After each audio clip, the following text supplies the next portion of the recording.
അങ്ങനെ ഇന്ന് നമ്മൾ വന്നിരിക്കുന്നത് 12th ഫെയിൽ എന്ന് പറയുന്ന മൂവിയെ കുറിച്ച് പറയാനാട്ടോ. 2023 മൂവി ഇറങ്ങിയത്. നല്ല കിഡിലൻ മൂവി, അതും നല്ല റിയൽ സ്റ്റോറി ആയിട്ടുള്ള നല്ല കിഡിലൻ മൂവിയാണ്.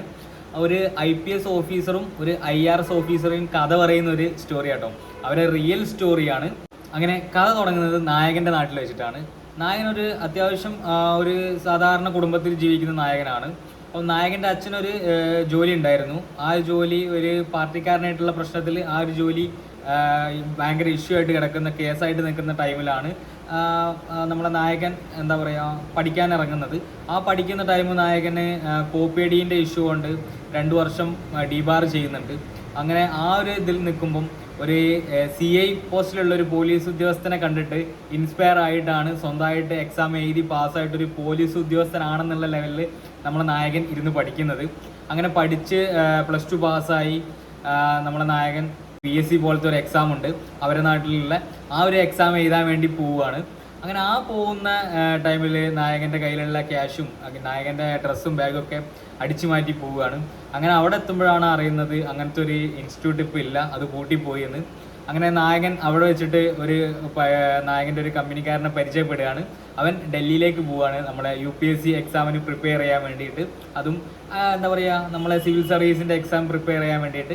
അപ്പം അവൻ നമ്മളെ നായകനോട് ചോദിക്കുന്നുണ്ട്, നീ എൻ്റെ കൂടുതൽ പോര്, നിനക്ക് അവിടെ നിന്ന് പഠിക്കാമല്ലോ, അതാകുമ്പോൾ ഇതിനേക്കാളും വലിയ ഓഫീസറാകാം എന്ന് പറയണം. അപ്പോഴാണ് നമ്മളെ നായകൻ അറിയുന്നത് ഇതിനേക്കാളും വലിയൊരു ഓഫീസറായിട്ട് ഇതിൻ്റെ മുകളിലേക്ക് വേറെ പദവി ഉണ്ട് എന്ന്. അങ്ങനെ നമ്മളെ നായകൻ അവൻ്റെ കൂടുതൽ ട്രെയിനിൽ പോവുകയാണ്.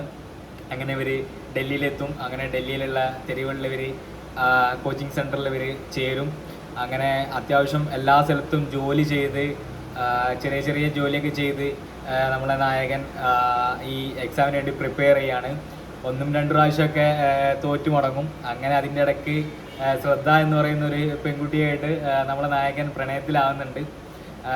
ഇതിൻ്റെ ഇടയ്ക്ക് തന്നെ ശ്രദ്ധയ്ക്ക് സിവിൽ സർവീസ് കിട്ടി ശ്രദ്ധ പോവും.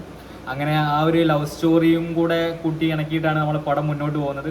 അങ്ങനെ ആ ലവ് സ്റ്റോറിയൊക്കെ മുന്നോട്ട് പോയിരിക്കുമ്പോഴും നായകൻ കഷ്ടപ്പെട്ട് പഠിച്ചുകൊണ്ടിരിക്കുകയായിരിക്കും. പക്ഷെ നായകൻ ഭാഗ്യമില്ലാത്തത് കാരണം നായകൻ വീണ്ടും പൊട്ടുന്നുണ്ട്. അങ്ങനെ അതൊക്കെ കഴിഞ്ഞിട്ട് നായകൻ ആദ്യത്തെ ഒരു പേപ്പർ എഴുതിയെടുക്കും. പിന്നെയുള്ള ഇൻ്റർവ്യൂക്ക് നായകൻ പോകാൻ നിൽക്കുമ്പോൾ നമ്മളെ നായിക വരുന്നുണ്ട്. അങ്ങനെ നായകനും ഒന്നിക്കുന്നുണ്ട്. ആ ഒരു സ്റ്റോറി എന്ന് പറയുന്നത് വേറെ ലെവലാണ്. നായക ഒന്നിക്കുന്നത്. അങ്ങനെ അതൊക്കെ കഴിഞ്ഞിട്ട് നമ്മുടെ നായകന് IPS കിട്ടുന്നുണ്ട്. അങ്ങനെ നമ്മുടെ നായകൻ ഒരു IPS ഓഫീസറാവും. അവസാനം ഒരു എന്താ പറയുക ഒരു കല്യാണത്തോടു കൂടിയാണ് എൻഡ് ആവുന്നത്. ഒരു റിയൽ സ്റ്റോറി ആണ്. അതുകൊണ്ട് റിയൽ ആയിട്ട് തന്നെ നമുക്കത് ഫീൽ ചെയ്യുകയും ചെയ്യും. അങ്ങനെ മേക്ക് ചെയ്ത് വെച്ചിട്ടുണ്ട്. അതിൻ്റെ ഡയറക്ടറും എഡിറ്ററും ഒക്കെ അടിപൊളിയാണ്. എന്തായാലും ഇരുന്ന് കാണാൻ നോക്കുക. കാരണം വെച്ചാൽ ഒരു ഇൻസ്പയറിങ് സ്റ്റോറി എന്ന് പറയാം. കാരണം നമുക്ക് കാണുന്നവർക്കും ഇതേപോലെ നമുക്കൊരു ഇൻസ്പയർ ആയിട്ടുള്ളൊരു സ്റ്റോറി എന്ന് പറയാം. അത്യാവശ്യം നല്ലൊരു മൂവിയാണ്. എന്തായാലും എല്ലാവരും ഇരുന്ന് കാണാൻ നോക്കുക. ഓക്കെ.